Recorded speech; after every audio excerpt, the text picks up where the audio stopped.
oui, ce matin, direction le Royaume-Uni avec un portrait, celui qui fut le confident de la reine Victoria au 19e siècle. Et pour en parler, Caroline Amouyal nous a rejoint en studio. Bonjour Caroline. Bonjour Elana. Premier ministre conservateur, dandy et écrivain juif, Benjamin Disraeli détonné dans l'Angleterre victorienne. Et c'est en effet jusqu'à ce jour le seul et l'unique premier ministre juif anglais. Et oui, né le 21 décembre 1804 à Londres dans une famille juive d'origine séfarade, originaire d'Italie avec quelques ancêtres ashkénazes, Benjamin Disraeli est le fils d'Isaac Disraeli et Myriam Bassevi. En conflit avec la synagogue de Bevis Marks, la plus ancienne d'Angleterre, Isaac renonce au judaïsme et s'il prend la décision de ne pas se convertir lui-même par respect pour son père, il baptise en revanche ses 4 enfants dans la foi anglicane. Un baptême à 13 ans pour Benjamin Disraeli qui lui permettra d'envisager une carrière en politique jusque-là inaccessible aux Juifs. En effet, jusqu'en 1858, les députés anglais étaient tenus de prêter serment d'allégeance sur la vraie foi d'un chrétien, ce qui nécessitait au moins une conversion nominale. Ainsi, d'abord intéressé par une carrière d'avocat puis d'écrivain sans réel succès, il se lance finalement en politique dans les années 30.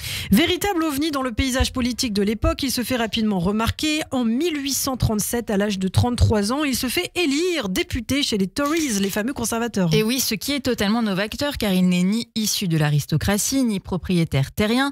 Benjamin Disraeli prend de nombreuses mesures sociales, protection des ouvriers contre les patrons, destruction des taudis et construction de logements décents, généralisation de l'eau courante, mais il doit faire face à un antisémitisme bien ancré dans la société aristocratique anglaise. Qualifié de reptile qui possède tous les prérequis nécessaires en perfidie, en égoïsme, en dépravation, en corruption, son nom montre qu'il est d'origine juive, écrivait à l'époque Daniel O'Connell, député irlandais.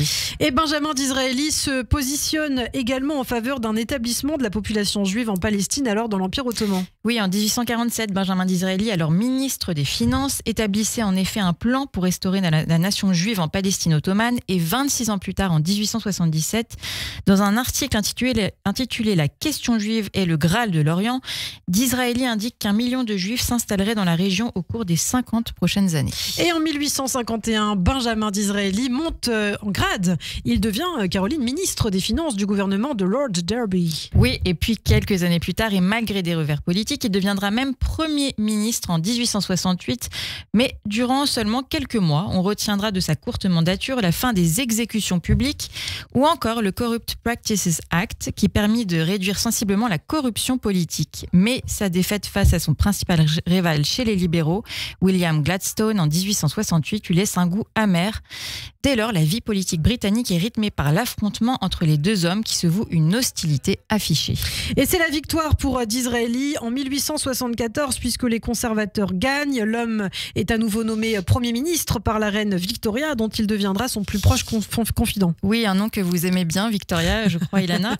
Elle l'honora même du titre de premier comte de Beaconsfield en 1867, l'anoblissant au rang de lord, une vraie première pour un juif.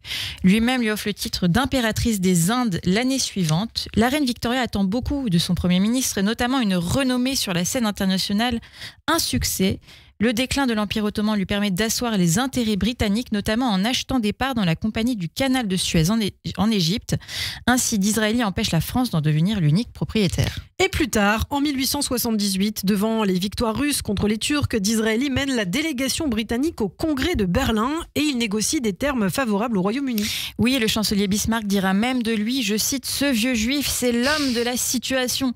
À la fin de l'ère victorienne, toutes les restrictions pour tous les postes en Grande-Bretagne, à l'exception de celui de monarque, ont été levées aux juifs britanniques, peut-être un peu grâce à Disraeli. Et en très mauvaise santé, malheureusement, depuis des années, souffrant d'asthme, de gouttes, le noble se maintient tout de même au pouvoir. La fièvre politique, Caroline, chevillée au corps. Oui, une carrière qui s'achève toutefois sur une défaite électorale en 1880. Le vieux dirigeant n'y survivra qu'une année, développant une grave bronchite, pris de démence. Il tombe dans le coma en 1881. « J'aurais préféré vivre, mais je n'ai pas peur de mourir », dira-t-il avant sa mort. Des rumeurs avancent par ailleurs qu'il aurait prononcé le schéma Israël. Aujourd'hui, à Jérusalem, une rue porte son nom. Benjamin Disraeli, merci beaucoup pour ce portrait. Caroline Amouyal, Caroline qu'on retrouve évidemment chaque semaine sur Radio J. À la semaine prochaine. Merci Lana.